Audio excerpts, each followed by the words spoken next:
जैसे सिंपल सा समझ लो, लड़का कुंवारा लड़की कुंवारी, दोनों शादी कर लिए, क्या नाम पड़ा? पति पत्नी। वैसे ही ये भी कुंवारा ये भी कुंवारा, अगर दोनों शादी कर लिए तो नाम क्या पड़ा? स्टैगफ्लेशन। सिंपल है। अरे इसमें क्या गलत है? सही है ना? टर्मिनोलॉजी से हटाइए, तो हम लोग उसको कहते हैं महंगाई। एक गाना आया था, सुने थे? महंगाई डांस वाला सुने थे ना? उस समय ये गाना बहुत प्रचलित हुआ था, क्योंकि उस समय महंगाई हमारा 6% से ज्यादा चला गया था। आपको पता है मुद्रास्फीति के बारे में गणना होता है तो 4 ± 2 के आधार पर होता है, यानी 2 से लेकर 6 तक हम लोग अच्छा मानते हैं, मतलब अर्थव्यवस्था के लिए सही है। ये क्या है? तो परसेंट है कि 2% से ज्यादा हो गया, 3%, 4%, 5%, 6% तक हम मान सकते हैं कि सामान्य है। लेकिन अगर इससे ज्यादा होता है तो इसको मुद्रास्फीति का वैसा लेवल कहते हैं जिससे आम इंसान परेशान हो जाता है। देखिए रईस को तो ऐसे ही फर्क नहीं पड़ने वाला, जो दैनिक मजदूर है और जो मिडिल क्लास है उसको फर्क हमेशा पड़ता है मुद्रास्फीति से, इसलिए उसको सबसे ज्यादा ज्ञान होना चाहिए इसका। भाई अंबानी जी को 5,000 रुपए लीटर पेट्रोल भी हो जाएगा तो क्या दिक्कत है? उनका रोल्स रॉयस रुकेगा? नहीं ना रुकेगा। मर्सिडीज रुकेगा? नहीं रुकेगा। लेकिन हमारा साइकिल पर आ जाएंगे हम तुरंत। साइकिल पर आएंगे कि नहीं आएंगे? तो हमको फर्क पड़ता है। तो महंगाई से सामान्य जनता को फर्क पड़ता है। क्यों फर्क पड़ता है? क्योंकि यह बाजार के नियम पर काम करता है। बाजार, मार्केट थ्योरी। अब मार्केट थ्योरी क्या कहता है? मार्केट थ्योरी कहता है कि डिमांड और सप्लाई, मांग और पूर्ति के आधार पर ही आपका सारा काम होता है। मार्केट यही ना कहता है। अभी देखिए, पहले तो आप सबको नवरात्रा की शुभकामनाएं। आज नवरात्रा शुरू हो गया, क्या दिखा रहा है मार्केट? मार्केट दिखा रहा है, देखो दुर्गा जी अभी अभी जन्म लिए हैं, नए नए मूर्ति दिखा रहा है ना, वो भी ढाका हुआ। जन्म लेंगे नवमी को या छठी को, हाँ कहीं छठी को कहीं 7वीं को, और पटना में कहीं कहीं 8वीं को भी मुख खुलता है, तो वो छोड़ देते हैं। तो मार्केट कैसे रिएक्ट करता है? मार्केट रिएक्ट करता है मांग के आधार पर। अभी डिमांड क्या होगा? तो पूजा वूजा के सामान का होगा, तो हर जगह देखिएगा लगा हुआ है पूजा का सामान कि भैया हमसे ले लो, हमसे ले लो। मार्केट ऐसे ही वर्क करता है। और अगर फिर से मार्केट थ्योरी को अगर आप समझिएगा, बाजार को अगर आप समझिएगा, तो 3 सिचुएशन हो सकता है। डी मतलब डिमांड, एस मतलब सप्लाई। हिंदी समझ गए? हिंदी लिखा दी। डी या तो ज्यादा हो सकता है, सप्लाई कम हो सकता है, या ए से ज्यादा हो सकता है, डी कम हो सकता है, या डी इक्वल टू एस हो सकता है। यही सिचुएशन है ना मार्केट का। या तो कभी डिमांड ज्यादा होगा, सप्लाई कम होगा, कभी सप्लाई ज्यादा होगा, डिमांड कम होगा, और कभी कभी सप्लाई और डिमांड दोनों। अच्छा, कभी कभी मांग ज्यादा होगा, पूर्ति कम होगा, कभी कभी पूर्ति ज्यादा होगा, मांग कम होगा, और कभी कभी यह सिचुएशन आ सकता है जो 0.0001% भी चांसेस नहीं कि डिमांड और सप्लाई बराबर। ऐसा हो सकता है एक घर में खाना बनता है, बनाते हैं कभी, सोचते हैं कि इतने खाना बनाएंगे काम चल जाएगा, चलता है? कहीं ना कहीं फेंकाता ही, चाहे आपके मुंह के अंदर से जाके फेंका या बाहर से जाके फेंका, वो फेंकाता ही।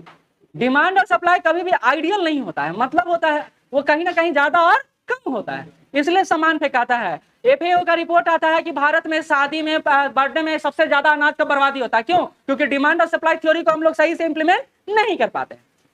अब आते हैं इस थ्योरी को कैसे काम करें। कहता है कि मांग और पूर्ति बराबर होगा, इसको कहते हैं आदर्श व्यवस्था, आइडियल इकोनॉमी।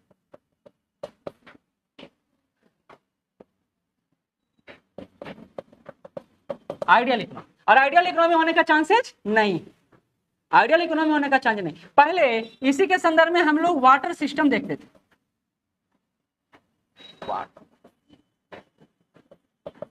वाटर व्यवस्था, वस्तु विनिमय प्रणाली, ये क्या था? आइडियल थ्योरी पर काम करता था। आपको जितना चाहिए हम उतना आपको देंगे और उतना ही आप हमको देंगे। लेकिन ये व्यवस्था तो चला नहीं। क्यों नहीं चला? क्योंकि ऐसा के लिए बहुत झंझट होता था।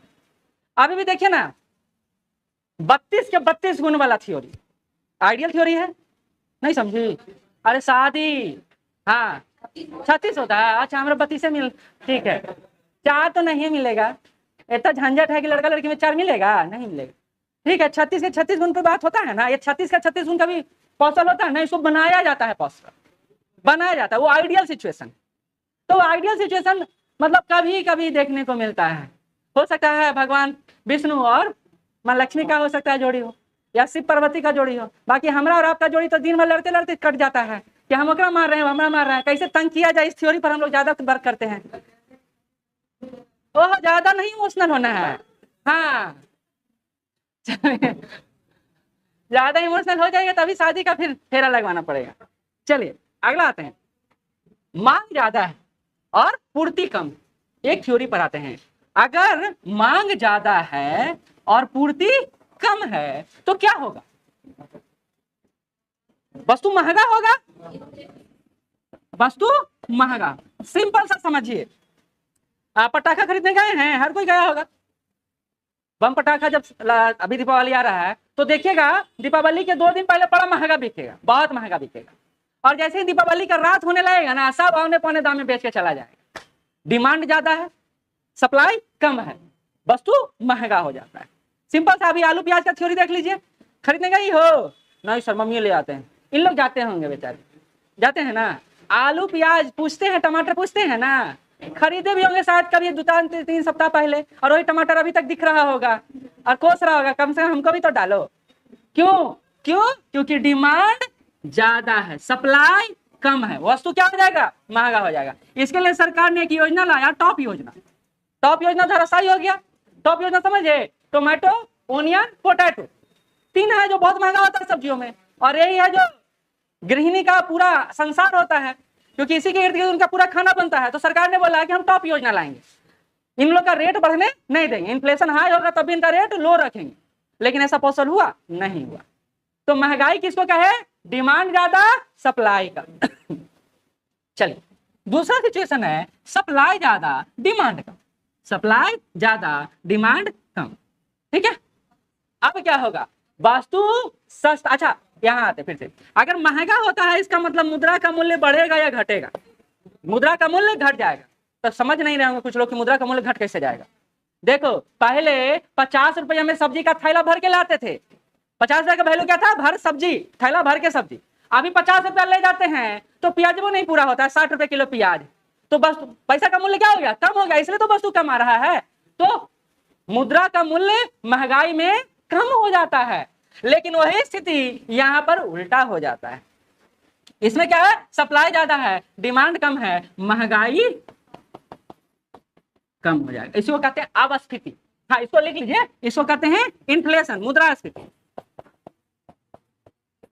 देखिए क्वेश्चन आ जाएगा ना तो गलती फिर करिएगा आप लोग, क्योंकि दिमाग ऐसे कम करेगा, डिमांड सप्लाई, दिमाग एकदम आगे पीछे होने लगेगा।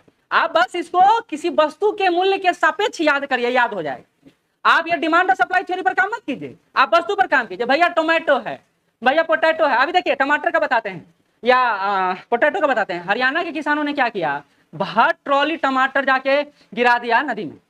काहे भाई? तो उसका मूल्य उनको लगा 5 रुपया उत्पादन करने में, मिल रहा है बाजार से 2 ही रुपया। क्यों ऐसा हुआ? क्योंकि सप्लाई ज्यादा है, डिमांड कम है, वस्तु का मूल्य ठप हो जाएगा। तो ये थ्योरी काम करता है महंगाई कम अपस्फीति में। लिख लीजिए, अपस्फीति में डिफ्लेशन, अपस्फीति में डिफ्लेशन। ठीक है, हो गया? ये बड़ा आसान है, लिखी थी ना, अपस्फीति, डिफ्लेशन। अच्छा ठीक। देखिए हम सिंपल बता रहे हैं, आपके कॉपी किताब जो नोट्स है उसमें पूरा दिया हुआ है, और आप लोग पढ़े हुए भी हैं। जो पढ़े हुए उनके लिए दिक्कत नहीं है, जो नहीं पढ़े हुए वो पूछिएगा हमसे कि नहीं सर नहीं समझ में आ रहा है। बस यहाँ समझ लीजिए कि डिमांड ज्यादा, तो डिमांड किसका ज्यादा? आलू का ज्यादा। सप्लाई कम तो रेट हाई। चलिए दूसरा, सप्लाई ज्यादा। अगर सोना हर जगह मिलने लगे, भैया ले जाओ किलो के हिसाब से सोना, तो महंगा होगा? 63,000 रुपये भरी होगा? नहीं होगा। 64,000 रुपये भरी? नहीं होगा। क्यों है? क्योंकि डिमांड ज्यादा है, सप्लाई कम है। अगर वही सोने का सप्लाई बहुत ज्यादा हो जाएगा और डिमांड कम हो जाएगा तो चांदी के रेट में आ जाएगा 30,000 रुपये किलो, 40,000 रुपये किलो, यही आ जाएगा रेट। तो हमेशा यह समझिए कि सप्लाई ज्यादा होगा यानी पूर्ति ज्यादा होगा और मांग कम होगा तो वस्तु का रेट गिर जाएगा। तो ये देखते हैं महिलाएं बोलती है अच्छा 15 दिन और 15 दिन और 15 दिन बाद आलू और प्याज ले जाएंगे एकदम भर भर के। क्यों? क्योंकि पता है जैसे ही सर्दी का सीजन गिरेगा वैसे ही रेट हो जाएगा डाउन, नया आलू आ जाएगा मार्केट में। आ रहा है ना? हाँ देखिए हॉस्टल वाले लोग को सबको पता है। अब आते हैं आगे, सुन लीजिए। इसको कहे अपस्फीति, इसको कहे मुद्रास्फीति। जब दोनों एक साथ काम करता है तो उसको कहते हैं निस्पंदन, उसको कहते हैं स्टैगफ्लेशन, निस्पंदन। निष्पन्द, स्टैगफ्लेशन, क्वेश्चन आया हुआ है स्टैगफ्लेशन। जब मुद्रास्फीति और अपस्फीति दोनों एक साथ काम करेगा तो उस स्थिति को क्या कहेंगे? निष्पन्द, इंग्लिश में स्टैगफ्लेशन। नहीं समझ में आया? कोई बात, ये समझ में आया? ऊपर वाला ये आया तो कुछ नहीं, एक के बार मुद्रा महंगाई भी आ जाए और कुछ वस्तु का मूल्य भी कम हो जाए तो उस स्थिति को सिर्फ एक टर्मिनोलॉजी नाम देते हैं, उसको कहते हैं निष्पन्द। जैसे सिंपल सा समझ लो, लड़का कुंवारा लड़की कुंवारी, दोनों शादी कर लिए, क्या नाम पड़ा?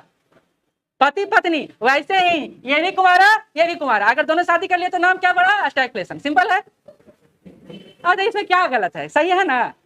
मुद्रा आज समझना, इकोनॉमिक्स के तो नॉर्मल भाषा में समझिए, विशिष्ट भाषा में समझ में नहीं आएगा।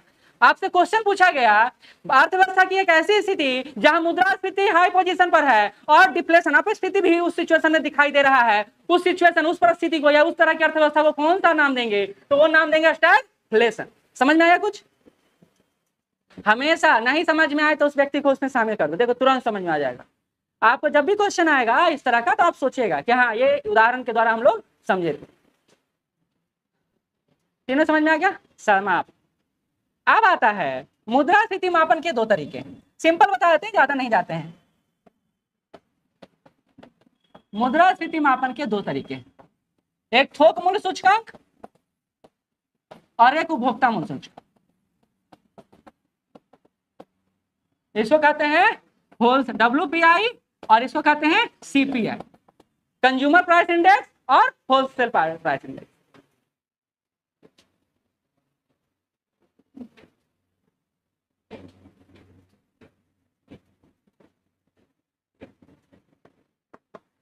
चलिए, थोक मूल्य सूचकांक, इसमें बस जो लिखा रहे लिखते जाइए, उसके बाद पूछेगा।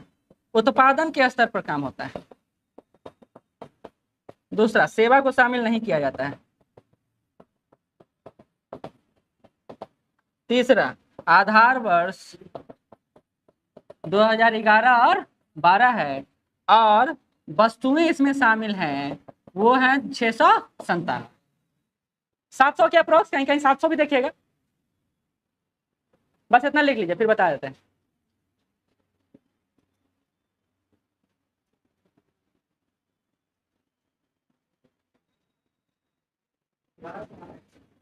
ग्यारह से 12, हाँ।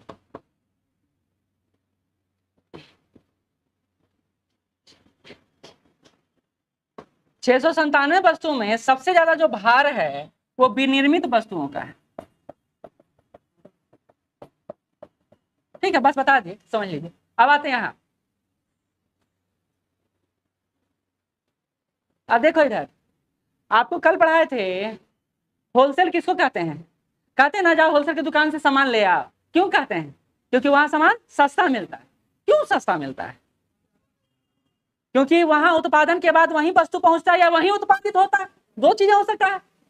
वस्तु का रेट कैसे बढ़ता है? याद कीजिए, मार्केट प्राइस पढ़ाए थे। वस्तु का रेट कैसे बढ़ता है? अगर वस्तु यहां से निकल के श्योर सक्सेस से वस्तु निकल के मार्केट तक जा रहा है तो ठेला रिक्शा से जाएगा, कोई लेकर जाएगा, उसका भी पैसा जुड़ेगा, प्लस वहां जाएगा तो किताब का दुकान भी बोलेगा भैया हमारा भी लाभ जोड़िए, वो जुड़ेगा तो वस्तु का मूल्य क्या हो जाएगा? हाई हो जाएगा। तो हमेशा थोक मूल्य सूचकांक में सेवा को शामिल नहीं करते, क्योंकि सेवा उसमें शामिल नहीं होता है। सेवा शामिल कब होता है? जब वहां से उठा के ले जाते हैं। तो क्यों सेवा नहीं शामिल हुआ ये पता चला, क्यों सर्विस को नहीं जोड़े पता चला, क्योंकि वहीं पर वो उत्पादन हो रहा है या वहीं पर रखा है। जैसे किसान अब आलू का उत्पादन किया या धान का उत्पादन किया, खेते से उठा के लेकर चले गया, तो क्या हुआ? थोक हुआ, थोक हुआ, वस्तु का मूल्य क्या रहेगा? कम रहेगा। तो इसलिए हम लोग क्या करते, सुनिए बड़ा अच्छा ताजा उदाहरण, दीपावली का दिन आ रहा है, बम पटाखा खरीदने कहाँ जाते हैं? सिटी। क्यों जाते हैं? क्योंकि सिटी में ही पटाखा बम बनता है, वहां सस्ता मिलता है। वहां जो मुर्गा बम जो 100 आता है वो जाइएगा तब मिलेगा 76-77 रुपया में, और यही यहाँ खरीदिएगा तो 150 125 के रेट आसपास आपसे लेगा। क्यों लेता है ऐसा? क्योंकि वहां से वहां तक आने में वो अपना लेबर चार्ज छोड़ेगा, सर्विस जो ले रहा है उसको जोड़ेगा, और उसके साथ साथ अपना कॉस्ट भी, लाभ भी जोड़ेगा, और जो दुकान लगा रहा है उस पर टैक्स दे रहा है वो भी जोड़ेगा, तो रेट हो जाएगा हाई। तो यहाँ रेट हमेशा कम दिखाई देता है, यहाँ रेट हमेशा ज्यादा दिखाई देता है। अच्छा, तो ये उत्पादन के स्तर पर हो गया, सही है, समझ में आ गया? थोक वाला ये सेवा को शामिल नहीं करता है, समझ में आ गया? नहीं आ गया तो बताना। ये आधार वर्ष इसका मतलब बेस ईयर कैसे लेता है? 2011-12, ये सिर्फ रटने वाला है। और इसमें कितना वस्तु शामिल है? तो 697 वस्तु शामिल। ठीक है, अब आते हैं यहाँ। अच्छा, यहाँ उत्पादन के स्तर पर ले रहे हैं, तो यहाँ किसके स्तर पर लेंगे? उपभोक्ता के स्तर पर, क्योंकि उपभोक्ता मूल्य सूचकांक है। यहाँ उत्पादन के स्तर में, क्योंकि वही बन रहा है, यहाँ तो उपभोक्ता खरीदेगा जाके मार्केट से, ठीक है। दूसरा बात, सेवा को ध्यान में रखा जाएगा या नहीं रखा जाएगा? तो हाँ रखा जाएगा, मार्केट जाने में तो सेवा लगेगा ही। आधार वर्ष क्या है? तो 2012 है, सिंपल सा है। और इसमें दो तरह का टोकरी होता है, एक ग्रामीण टोकरी होता है, यानी गांव वाले के लोगों को देखा जाता है, और एक शहर वाले के लोगों को, ठीक है। तो इसमें टोकरी, इसमें एक ही टोकरी है। टोकरी मतलब वस्तुओं का समूह, वस्तुओं का समूह, और इसमें दो टोकरी है। एक होता है ग्रामीण स्तर पर उपभोक्ता को देखा जाए, उपभोक्ता दो तरह के हैं, गांव में उपभोक्ता है, एक शहर में उपभोक्ता है। तो ग्रामीण उपभोक्ता, शहरी उपभोक्ता, दो स्तर पर इनका लगाता है। जैसे सुनिए, इसमें वस्तु रख दिए कि हम लोग रख दिए कि रेलवे में जितना एक्सेसरीज बनेगा इसमें शामिल होगा, मोटर का जितना एक्सेसरीज होगा इसमें शामिल होगा, जितना हम लोग फूड ग्रेन्स उत्पादित कर रहे हैं इसमें शामिल होगा। ये हो गया थोक, इतने यहाँ वस्तु है, इतना उत्पादित हो रहा है। लेकिन ये वस्तु उठ के जब यहाँ गया तो या तो गांव में जाएगा या शहर में जाएगा। तो हम दोनों का टोकरी अलग अलग कर दिए, क्योंकि दोनों का कंज्यूमर जो परचेजिंग पावर है वो अलग अलग होता है। परचेजिंग पावर समझते हैं, क्रय शक्ति, तुम दोनों अलग हो गई आज। अच्छा, गप करने में नहीं बनता, ठीक है, मेरे क्लास में तो बनता नहीं है, बाकी में तो गपे करती रहती है, ठीक। परचेजिंग पावर दोनों का अलग अलग है, इसलिए टोकरी की संख्या अलग अलग कर दी, ठीक है। तो ग्रामीण में 448 टोकरी है, वस्तु है, और शहर में है 460, ठीक है। अच्छा, इसमें प्राथमिक वस्तु ज्यादा होगा या कम होगा? प्राथमिक वस्तु इसमें ज्यादा होगा, क्योंकि उपभोक्ता के स्तर पर प्राथमिक वस्तुओं का खरीद बिक्री ज्यादा होता है। तो महंगाई जब भी बढ़ता है तो इसको आधार बनाकर देखिएगा, तभी आपको रियल महंगाई दिखाई देगा। यहाँ आधार बनाकर WPI में सरकार क्या है कि भाई भारत का महंगाई 4% है, किसके आधार पर? WPI के आधार पर। तो क्या रियल होगा? नहीं होगा। तो सरकार झांसा देने का रहता है तो इसी को दिखाती, क्योंकि लोगों को पता ही नहीं है कि उपभोक्ता क्या होता है और थोक क्या होता है, तो मूर्ख बन जाते हैं, ठीक है। अब मैप बताया है कि छोड़ दें? मैप वाला एक ही बात है, 2 मिनट में समझ जाइएगा, 2 ही मिनट में समझ जाइएगा, क्योंकि वो समझने का सबसे अच्छा साधन, आपका भी रिवीजन हो जाएगा। क्यों इतना निगुनिया बनना है? निगुनिया समझते हैं? निगुनिया नहीं समझते, ठीक है, कोई बात, आसान तो है, क्या दिक्कत है। ये ग्राफ है आप सबके सामने, निकालिए इसको, बनवाए थे ना?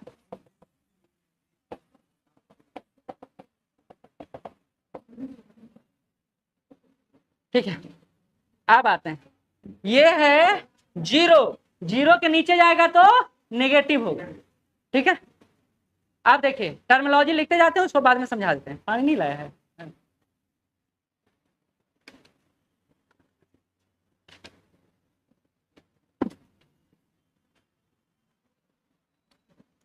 इसको कहते हैं मंदी, हिंदी में लिख देते हैं, इंग्लिश में कहते हैं डिप्रिसिएशन, ठीक है।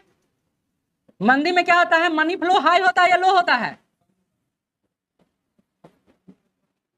मंदी मतलब पैसा ही नहीं है, रोजगार ही नहीं है, सिंपल बात है। और जब रोजगार ही नहीं है तो पैसा कहां से आएगा? अब पैसा नहीं आएगा तो मार्केट चला पाइएगा? नहीं चला पाएगा। तो मंदी में मार्केट अस्थिर हो जाता है, ठीक है।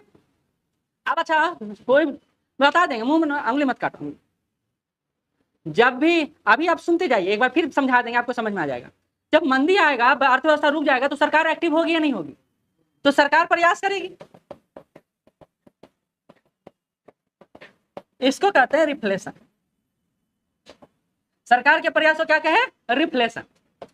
और सरकार प्रयास करेगी तो पैकेज देगी, 20 लाख करोड़ पैकेज, 30 लाख करोड़, कोरोना याद है नहीं याद है?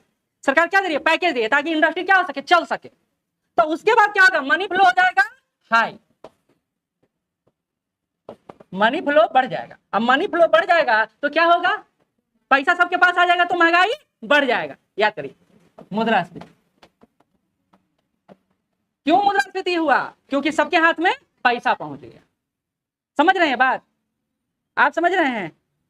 आप नहीं समझ, बहुत अच्छा। आप तुमको हम यहाँ रखेंगे और फिर पहुंचाएंगे ग्राफ को ऊपर, फिर देखो कैसे समझते हो। बस अभी सुन लो, ठीक है, समझ जाओगे जब आपको बता देंगे।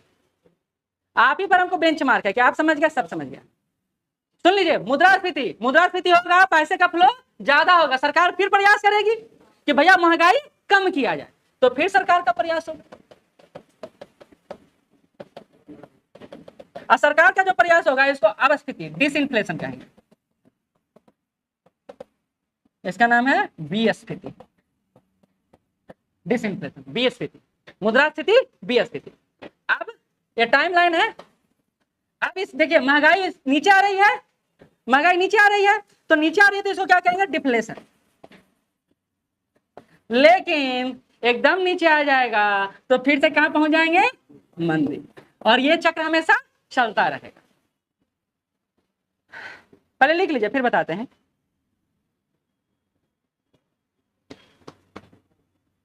लिखा हुआ है ना, जो नहीं लिखा वो लिख लीजिए। ये पढ़ा के समाप्त। देखिए बहुत जरूरी है इसको समझना, एग्जाम में ना डायरेक्ट अगर ये मैप सामने आ गया तो मुद्रास्फीति का हर क्वेश्चन बन जाएगा, कंसेप्ट वाला क्वेश्चन बन जाएगा।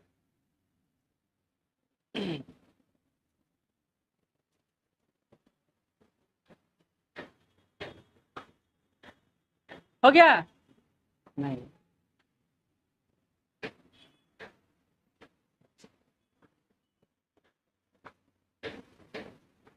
चलो हो गया तुम्हारा। अब सुनो, हो गया सबका, तब समझाएंगे, नहीं तो फिर नहीं समझाए, फिर समझ में। अब सुनो, हम एक ऐसे घर में बैठे हुए हैं जहां किसी के पास कोई रोजगार नहीं।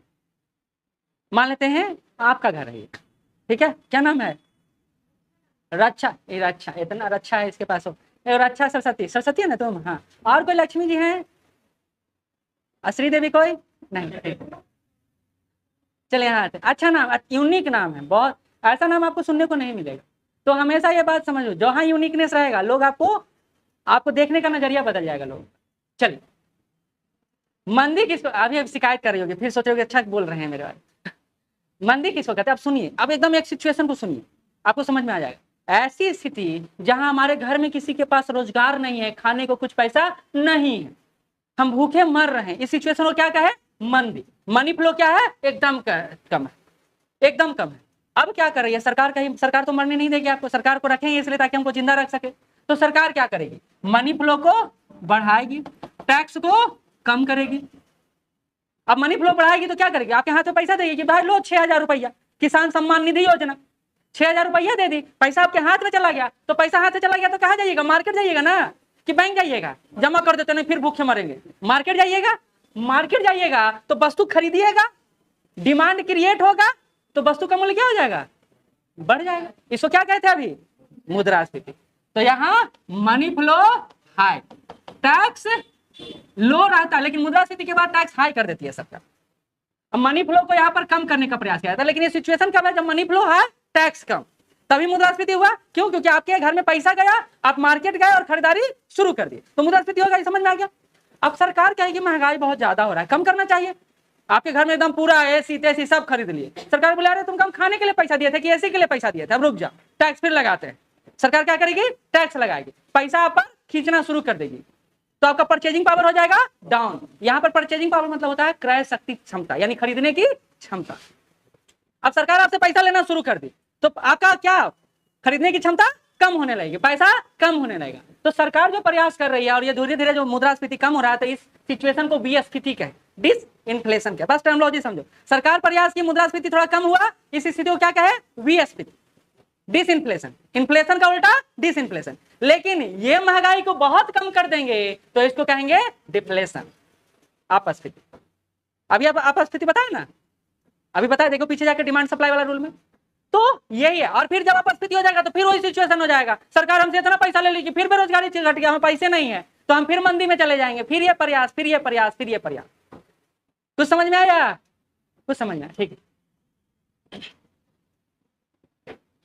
अच्छा, तो एक बात इस मैप से निकल के सामने आता है कि रिफ्लेशन और डिसइन्फ्लेशन ये दोनों सरकार का नियंत्रण होता है, सरकार का प्रयास होता है, लेकिन मंदी और मुद्रास्फीति में सरकार का नियंत्रण नहीं होता। ये भी एक ग्राफ से समझ में आया, ये कुछ समझे, ये बात को समझे, तुम समझी। ये दोनों जो टर्मिनोलॉजी है ये कहां से निकला, सरकार के प्रयास से, यानी सरकार का नियंत्रण है। लेकिन मंदी आ जाता है तो मुद्रास्फीति हो जाता है, इस पर सरकार का नियंत्रण नहीं। ठीक है, हाँ हाँ, बहुत उचित है। अच्छा एक चीज बताइए, सुनिए, अभी करेंसी पढ़ रहे थे, याद है, हम बोले जिम्बाब्वे सरकार ने ना 100 करोड़ रुपया का नोट छाप दिया, 100 करोड़ रुपया का नोट छाप दिया, अब 100 करोड़ रुपया किसी के पास आएगा, हमारे पास आएगा तो हम तो उड़ने लगेंगे, तुरंत मिलियनेयर हो गए। खानी सी की जगह पर हम गाना गाने लगेंगे, है ना, मिलियनेयर गए ना अभी। नहीं, सुनिए, जब भी सरकार के प्रयास से ही मुद्रास्फीति आता है। अगर सरकार मार्केट से कंट्रोल छोड़ने लगे, मनी फ्लो को कंट्रोल नहीं करे तो क्या होगा, महंगाई बढ़ जाएगा। सरकार को कैसे नहीं दोषारोपण दे सकते हैं। हाँ, ये कहिए सरकार करिए कि सर हम सबको रोजगार दे रहे हैं, तो बहुत अच्छी बात है रोजगार दे रहे हैं, लेकिन रोजगार के साथ साथ प्रोडक्शन को बढ़ाने की जिम्मेदारी भी किसकी है, सरकार की। अब हम खाली पैसा दे रहे हैं, वस्तु नहीं बना रहे, तो महंगाई क्या हो जाएगा, हाई लेवल पर चला जाएगा। तो सरकार को चुनेगी किस लिए, हमारी आवश्यकताओं को पूरा करने के लिए। तो सरकार तो यही लगी है। अब कहेंगे माए बाप कहते हैं कि थोड़ा पढ़ा लिखा के इतना बड़ा कर लो, यही लगी, तो उनका जिम्मेदारी है, वो हम पर इन्वेस्टमेंट कर रहे हैं काला, ताकि कल हो के हम उनको देखें, लेकिन कल अगर उनको हम नहीं देखते हैं तब खराबी, तब खराबी।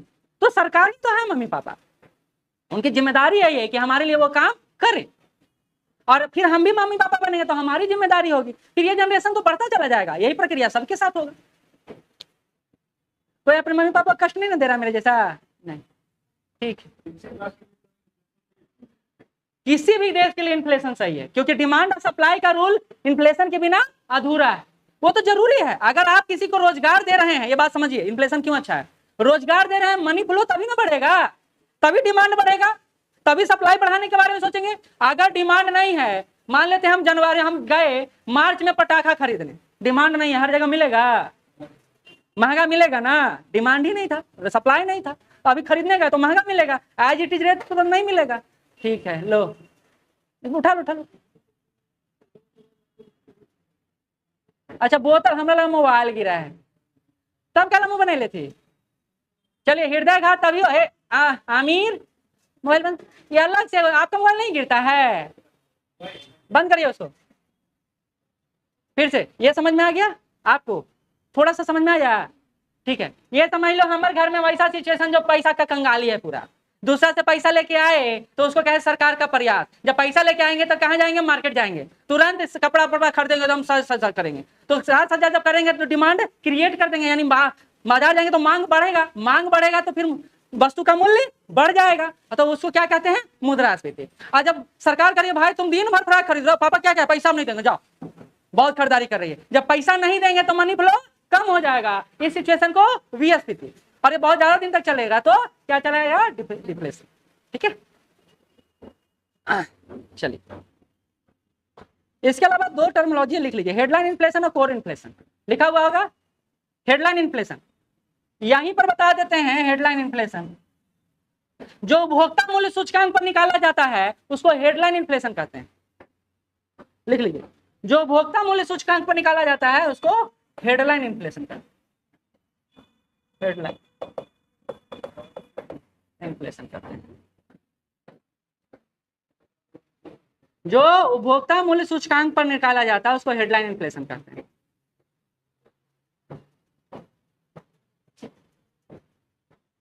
हेडलाइन इन्फ्लेशन में खाद्य और ईंधन शामिल होता है, हेडलाइन इन्फ्लेशन में खाद्य और ईंधन, खाने की वस्तु और ईंधन शामिल होता है, लिखा हुआ होगा। और दूसरा है कोर इन्फ्लेशन,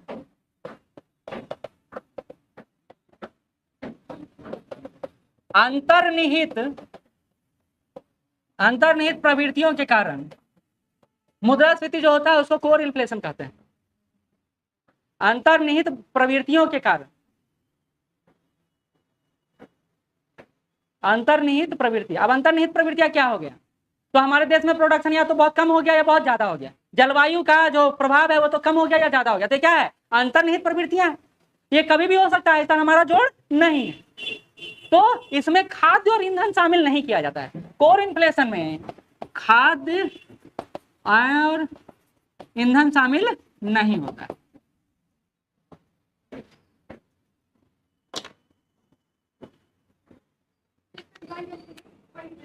कोर इन्फ्लेशन अंतर्निहित प्रवृत्तियों के कारण, मतलब कोई इंटरनल मैटर ऐसा है जिसके कारण हमारे यहाँ मुद्रास्फीति हो गया, जैसे सूखा हो गया तो क्या हो जाएगा, वस्तु का मूल्य बढ़, हाँ प्रकृति या मानव निर्मित, जब कोरोना आ गया मानव निर्मित, समझ गए।